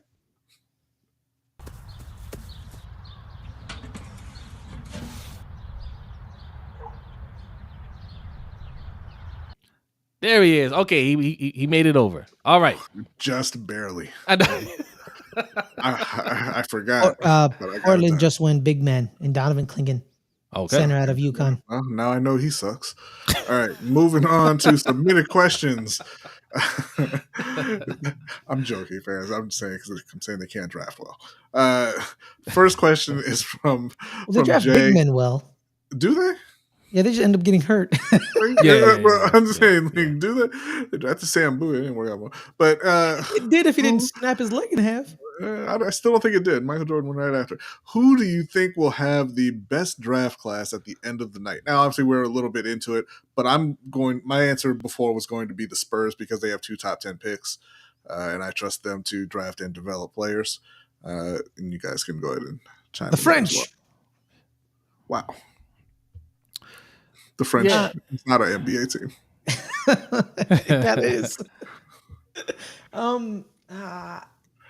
I don't know, because with the NBA, it's you usually have like 1 or 2 picks, like, you know, unless you're Houston that one year when you drafted 4 people in the first round. No, Like, it still sucked. And it's like, what the hell?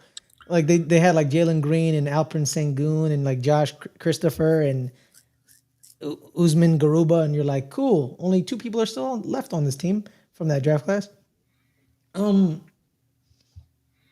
Yeah, Spurs may be it because they drafted Steven Castle, and I want to know what they draft because they have Portland. They have the pick after Portland right now. They're the 8th pick, so I'll see what they draft here, and I may go Spurs. We're all going Spurs, right? Yeah. I mean, they have that history of drafting well, especially when they're drafting overseas players. They have their star that they want to send to the team, send the players around that player, and I think they have a plan, right? The guys, even though it's a weak draft, quote unquote weak draft. The guys in this draft, they have fully scouted. They know exactly what those players are going to be able to do for their organization. They'll develop them to be the players that they need them to be. You know what I mean? Some players aren't necessarily, they might not necessarily have the talent, or the obvious tools to become a star, but they can look, certain organizations can look at that player and say, he can do X, Y, and Z. Well, we're going to focus on that, make him the player that we want him to be, and he'll shine in our system, and he'll look like a star. Right? I think the Spurs will do that with at least one of these guys that they get. Yeah, the problem last year with the Spurs was they had a bunch of guards who'd be like, "We were on national TV," and then Wemby would be like, "I'm wide open." It's like, no, let me dribble around in a circle with my crazy hair. My name is Jeremy Shohan. I'm like, dude, I'm open. Give me a minute. I'll throw it to you in a minute. I'll throw it to you with like 1 second left on the shot clock. Big Red says Spurs because they drafted the guard from UConn. Okay, Big Red is from Connecticut. I don't even want to pick the Spurs anymore. But all right, moving on to our next question here. Wait, B, before you read that question. Well, okay, read that question. I want to bring up the question from Living Legend from last week because we missed that one. Which question? About John Harbaugh. Okay, I don't have that in here, but it came in. I think it came in during the show, but I want it's Living Legends. I want. Okay, well, go ahead. What's the question? So his question is: will John Harbaugh be the reason the Ravens make the next step to the championship, or will he be holding them back like chiropractors? Shout out to Living Legend, man. I think you know our opinion on this show. He has been holding them back for many years already. I think that continues. And I think it's long past time for the Ravens to have a new head coach. Yeah. I think he's been holding them back. They should have won 2 already. All right. I'll go back even further to Joe Flacco days. They should have had another Super Bowl. They choked it against the Patriots in the playoffs when they gave it two double-digit leads. Yeah. Then Billy Cundiff missing that field goal. That wasn't on John. Oh, that wasn't on John. That wasn't no. Billy Cundiff missed a field goal after Lee Evans dropped the touchdown pass. Oh yeah, that's the one with Sterling Moore hitting the ball. Man, look, that was not on Harbaugh, and they won the Super Bowl the next year. That's true. But no, I think it's been time for a change, and EDC can go too. Yeah. There's Living Legend right there. Shout out to Living Legend, man. All right. Next up, we've got our question from Noah. Should the Dolphins extend Tua? Why or why not? Ferris, what do you think? In this QB market, you get rid of Tua. Who you replace him with? My man said, not in this economy. No, in this economy, you have to. extend him in this economy. You know what I mean? Yeah.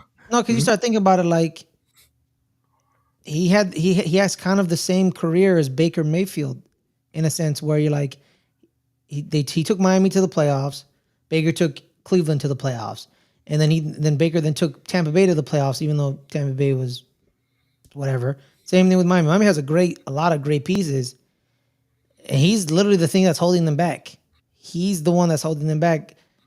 You resign him, and you just pray to God that your other pieces elevate the team to a point where the QB is null and void, like Tampa Bay in 2002 or the Ravens in 2000. Not like they're saying those defenses are like. I'm just saying like the overall team, they won in spite. The Eagles in whatever year that was. Eagles with Nick Foles and Carson Wentz. You know what I mean? You can win Super Bowls with QBs like Tua. You know? Yeah. So resign him. So and I agree with Ferris. The answer is yes, because you are not going to be able to replace him very likely, and he is good enough for you to win a Super Bowl. But like Ferris said, you have to understand that you're not in the same lane as teams like Kansas City or Baltimore or Buffalo, where it's built around our QB at all costs. He's going to take us there. Like Ferris said, you have to build up the entire roster and kind of minimize Tua's role as much as possible. And this isn't nice, just Aloe. He says if Humpty Hump can get $275 million, then Tua can. Who's Humpty Hump? He talking about Trevor Lawrence. Oh yeah, absolutely. Yeah. Okay, in that case, yeah, give him that, because Trevor Lawrence has done nothing, absolutely nothing. He has the biggest playoff comeback of all time, sir. Okay, that's a good point. Still nothing. Yeah, that doesn't warrant $275 million. Yeah, still nothing. No, but he's a good player. He is. And, but Tua is too. He's next in line, and you get the money. And I agree with you guys. Pay Tua, right? I mean, he's good. You can win with him. Like you said, it's just knowing what you have. You have a quarterback that you can win with. Okay, he doesn't have to be the best player on the team. He doesn't have to carry the team, but he can. He'll be a part of your winning team. So next up, we have a question from Jeremy. He says, which NBA draft class is the greatest of all time? It's 2003. That's the class with LeBron, Carmelo, D. Wade, and Chris Bosh. Mm-hmm. Okay. Yeah. Well, you are both incorrect. That obviously a fantastic class, but not the best class. The best class is the 1984 class. No, it's not. Yes, it is. They featured Michael Jordan, John Stockton, Charles Barkley, Hakeem Olajuwon, and then so that's already the top four from this class. Probably better than the top four. And then you've got Otis Thorpe, Sam Perkins, Kevin Willis, Michael Cage, Jerome Kersey, Alvin Robinson. The 2003 class doesn't have any depth. Yes. Okay. Depth. That's right. Depth. Absolutely. Oh yeah. So 1984 then. Yeah. Who did the Spurs take with their second pick? Everybody's saying Rob Dillingham. Whatever. Who? It's starting point guard for the other guard for the University of Kentucky. Yeah. Okay. Yeah. All right. So Dillingham, but we call him Dillingham because he's him. No. You got one more question? We have one more question. I hesitate to even bring this up. From Large Reginald. What are your thoughts on Terrell Lewis running out on the OnlyFans harlot? And I'm going to take exception to that right off the bat. Don't call her. And then he says, I believe he's an American hero.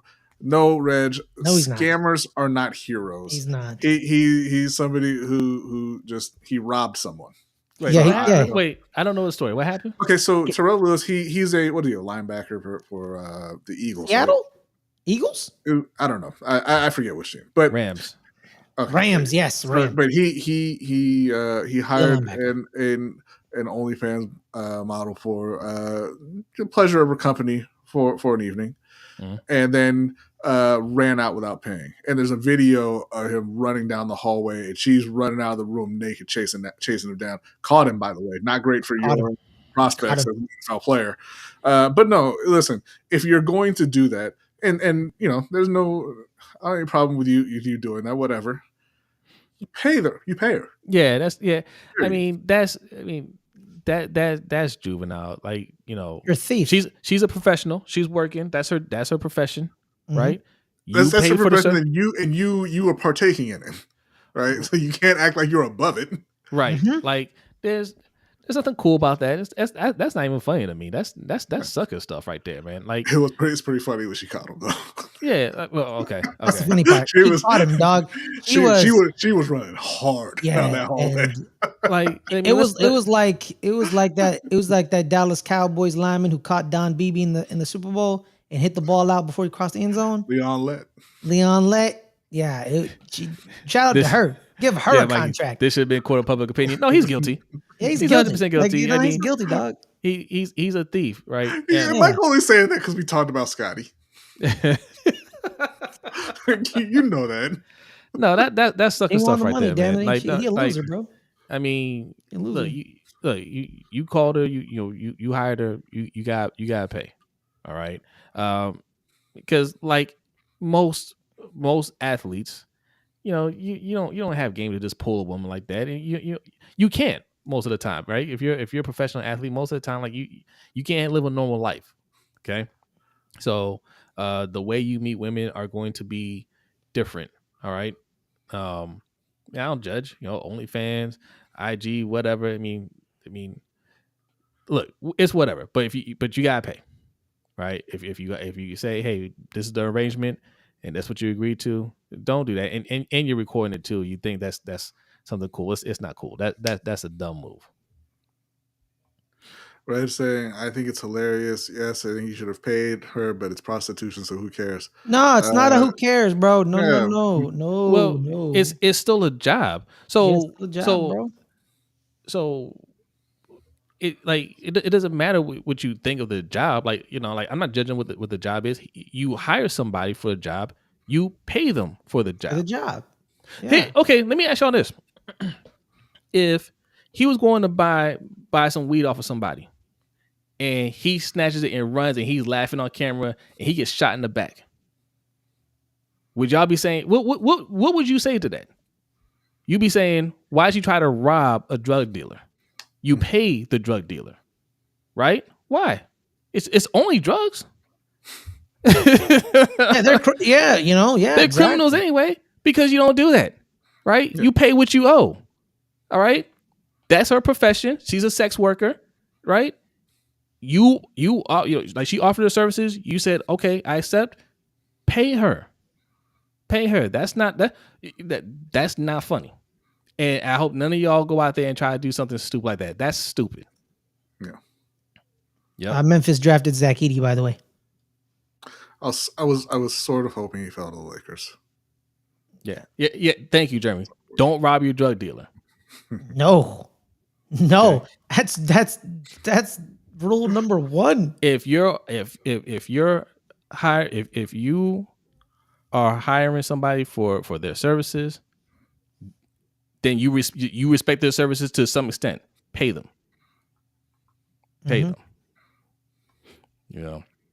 Daniel says, I was just about to use that same analogy, Jose. Y'all wouldn't be saying it if it's a drug dealer, so who cares? Exactly. Exactly. You might, I haven't seen a video, maybe you gotta laugh out of it or whatever. Do not support that. Don't do that. Do not do that in your real life. Okay. This is 2 old men and a young man who acts old, telling you, okay, giving you some old man advice. Do not be like this idiot. Bro, it's not even old man advice. It's advice, period. What the hell are you doing? Because young people make mistakes.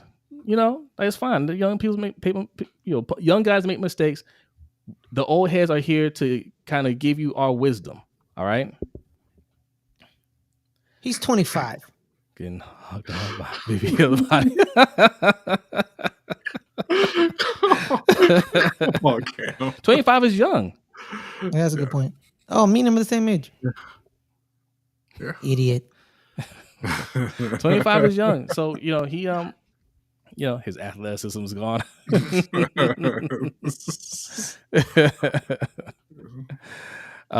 said, I still be saying, who cares? It's not me doing stupid stuff, so it's not my problem. Do you say who cares if when people rob banks and whatnot too? I mean, it's just I understand it's not any, but okay, you're saying who cares? Like you don't care about them, but if you're giving advice to somebody, you know, Yeah, like yeah. don't say, do that. oh, well, who cares? Like like no, it's stupid, Yeah. and it's not funny. You robbed her. That's not funny. You robbed her. He's a thief. Yeah. You it's like, it's like, let's say you hire some dude to mount your TVs and you never pay him. You know what I mean? It's not cool. It's not cool. oh at all. man. Denny Avdia was just traded to Portland for Brogdon and picks. All right. Yeah. Okay, that's the show. I knew we were gonna go to close to 2 hours. I knew it. That's all right though, because anytime wasn't Ferris, me. it was you, but it's cool, Ferris. You You went on a rant. That's the house of up. You went on the rant. I didn't go on the I rant. I didn't go on an hour rant here. You know, I didn't go on an hour rant. I've kept my stuff short. For Ferris, but no, it's fine. Ferris, I mean, it's fine. It's your fault, but it's fine. Okay, But Jose, I feel like every time you do this, you like you say that, but it ain't fine. Like, I just feel you peering it's in fine. my. It's your fault in a good way. Let me put it that way. Okay. Okay. All right. We were having fun. We were enjoying your time on the show. Okay. So I didn't know Reed Shepherd is white and 6'2". I don't really like that pick. Okay. You didn't know this? I'm His name is joking. Reed Shepherd. I'm joking. Jalen Williams' brother just got drafted. I know we're ranting as we speak. I know. All right. Okay. All right. Ferris, let the people know where they can find you. LBHT. No, sorry. LBHTShow.com. Let's Get Ready Network. We have the highlights. Actually, you can find Ferris on LBHTShow.com because your podcast is listed on our website. So that is true. Yeah, you can find me Let's Get Ready Network, the highlights, and the entertainment channel every Friday at 3:00. Good Friends, Better Hours. Me and Caleb talk American football, NFC East, Dallas, New York, as well as this Friday, 8:00 Pacific. I got the open table coming back with special guest Jose Garcia from Lunch Break Hot Take. Boom, there it is. What? Also, Ferris, don't tell me look at his name. Rob Dillingham is not white. Yeah, he isn't. You thought it was a white name? Which name sounds whiter to you? Dillingham or Reed Shepherd? All right, let's carry this over to the overtime show. Let's carry this over to the overtime show. All right, patreon.com/LBHT show is where you can find us. The overtime show is going to start next. B, are you ready? I'm ready. Ferris, are you ready to be quiet during the outro? All right, everybody. Thank you so much. This was a lot of fun. All right. Come hang out with us on the overtime show. Patreon.com/LBHT show. Come check us out, man. $5 is all you need. All right. But if not, everybody have a great night. We will see you next time. Peace.